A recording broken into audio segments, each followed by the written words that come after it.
अस्सलामुअलैकुम स्टूडेंट्स। आज हम नाइन्थ क्लास के फिजिक्स के चैप्टर नंबर 2 का लेक्चर नंबर 3 जो है वो पढ़ेंगे, जो कि पेज नंबर 33 से लेके 35 तक मौजूद है।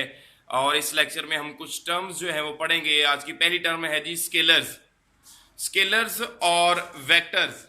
ये बेसिकली दो कैटेगरीज हैं, दो टाइप से हैं क्वांटिटीज की। ऐसी क्वांटिटीज जिनको कंप्लीटली डिस्क्राइब करने के लिए, मुकम्मल वाज़ेह तौर पर बयान करने के लिए सिर्फ मैग्नीट्यूड की जरूरत हो, उनको हम स्केलर्स कहते हैं। और जिन क्वांटिटीज को कंप्लीटली डिस्क्राइब करने के लिए इसकी मैग्नीट्यूड के साथ डायरेक्शन की भी जरूरत हो, उन क्वांटिटीज को हम वेक्टर्स का नाम देते हैं। मैग्नीट्यूड जो है बेटा, किसी भी क्वांटिटी की न्यूमेरिक वैल्यू और यूनिट, इन दोनों को मिलाकर वर्ड यूज किया जाता है मैग्नीट्यूड। और स्केलर्स की हम डेफिनेशन कर सकते हैं, the quantities which are described completely by magnitude only are called scalars. For example mass, time and length extra. Vectors की हम डेफिनेशन बना सकते हैं, the quantities which are described completely by magnitude and direction are called vectors. For example velocity, force and displacement extra. ये scalars और vector की definition हो गई। उसके बाद अगला टॉपिक बनता है जी रिप्रेजेंटेशन ऑफ वेक्टर्स। वेक्टर को जाहिर कैसे किया जाता है? तो जाहिर जो है वो दो तरह किया जाता है। एक रिप्रेजेंटेशन होता है सिंबॉलिकली और दूसरा रिप्रेजेंटेशन होता है ग्राफिकली।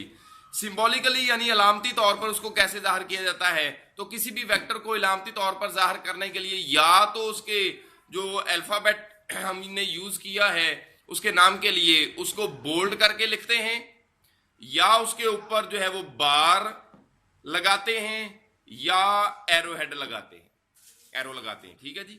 तो किसी भी वेक्टर को सिंबॉलिकली रिप्रेजेंट करने का ये तरीका होता है। ग्राफिकली रिप्रेजेंट करने के लिए हम क्या करते हैं कि उस वेक्टर को एक स्केल की मदद से एक स्ट्रेट लाइन ड्रा की जाती है और उस लाइन के एक साइड पर एरो हेड लगाया जाता है।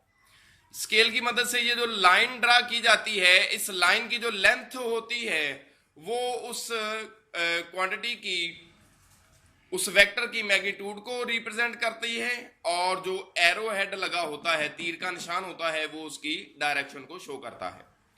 पोजीशन क्या होती है? पोजीशन होता है बेटा किसी भी खास रेफरेंस पॉइंट से या ओरिजिन से किसी दूसरी जगह का पता बताना, लोकेशन बताना, इसको पोजीशन कहते हैं।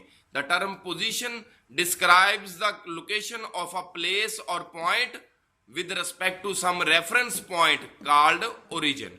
किसी रेफरेंस पॉइंट या ओरिजिन से किसी दूसरी जगह का पता बताना, लोकेशन बताना, इसको हम कहते हैं पोजीशन। अगली टर्म आती है जी डिस्टेंस। डिस्टेंस क्या होता है बेटा? किसी भी दो पॉइंट्स के दरमियान का जो लेंथ है या पाथ है उसको हम डिस्टेंस का नाम देते हैं।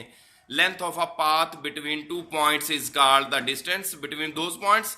It is a scalar quantity. ये एक स्केलर क्वांटिटी होती है। It is denoted by S and its SI unit is metre.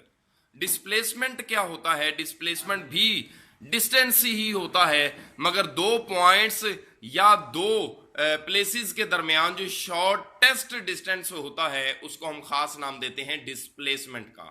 The shortest distance between two points is called displacement.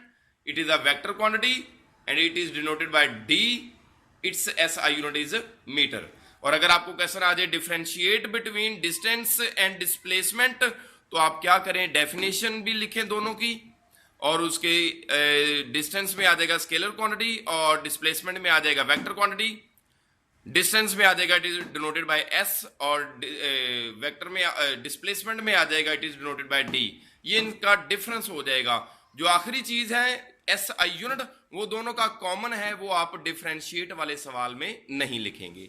तो ये बेटा ये आज का हमारा टॉपिक था। अल्लाह हाफिज।